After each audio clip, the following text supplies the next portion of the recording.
Taste the Daily.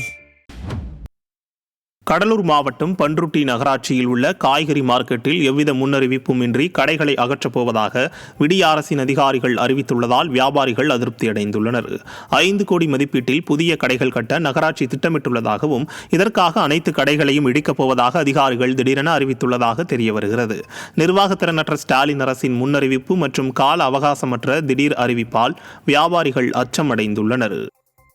250 கடைக்கும் renewal பண்ணாமல் இப்போ ரினியூவல் பண்ணி கொடுக்காம திடீர்னு வராங்க. திடீர்னு வந்து நான் கடை அடிச்சிருவேன் திடீர்னு வராங்க. திடீர்னு எங்களோட முன்னறிவிப்பு இல்லாமல் எல்லா வேலையும் பண்ணுறாங்க. இதை தயவு கூர்ந்து கடலூர் மாவட்ட ஆட்சித்தலைவர் அவர்களுக்கும் தமிழ்நாடு முதலமைச்சர் அவர்களுக்கும் இதை வாழ்வாதாரம் அடிப்படை அன்றாட தேவையான வாழ்வாதாரம் பாதிக்கப்பட்டு இருக்கிறது. அதனால் ரத்தினப்பிள்ளை காய்கறி மார்க்கெட்டை ஆய்வு செஞ்சு அதில் 1-2 பழுது நீக்கி இருக்கிற கடையை மட்டும் பழுதாகிற கடையை மட்டும் பழுது நீக்கி வாழ்வாதாரத்தை மேம்படுத்துமாறு கேட்டுக்கொள்ளப்படுகிறேன். தென்காசி மாவட்டம் பச்சேரி கிராமத்தில் பொய் வழக்கு பதியப்பட்டதாக செல்போன் டவர் மீது ஏறி இளைஞர் தற்கொலை செய்து கொள்ளப் போவதாக மிரட்டல் விடுத்ததால் பரபரப்பு ஏற்பட்டது. வயலில் மேய்ந்து கொண்டிருந்த பாக்கியத்தாய் என்பவருடைய மாடுகளை அவிழ்த்து விட்டதாக பரமசிவன் என்பவர் மீதும், தகராறில் ஈடுபட்டதாக அவரது மகன் ரஞ்சித் உட்பட 2 மீதும் வழக்கு பதிவு செய்யப்பட்டதாக தெரிய வருகிறது.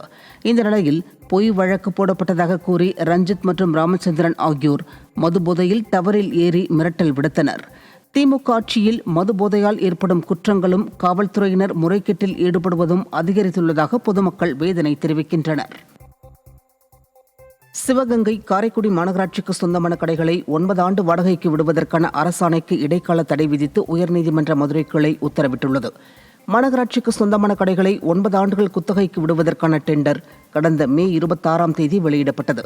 பல்வேறு ஏழை வியாபாரிகள் தங்கள் தொழிலை நடத்த வாடகை கடைகளை தேடி வரும் சூழலில் மாநகராட்சியின் இந்த செயல் ஏற்கத்தக்கது அல்ல என வழக்கு தொடரப்பட்டது. இந்த வழக்கை விசாரித்த நீதிபதிகள் கடைகளை குத்தகைக்கு விடுவது தொடர்பான அரசாணைக்கு இடைக்கால தடை விதித்து வழக்கை 1 வாரத்திற்கு ஒத்திவைத்தனர்.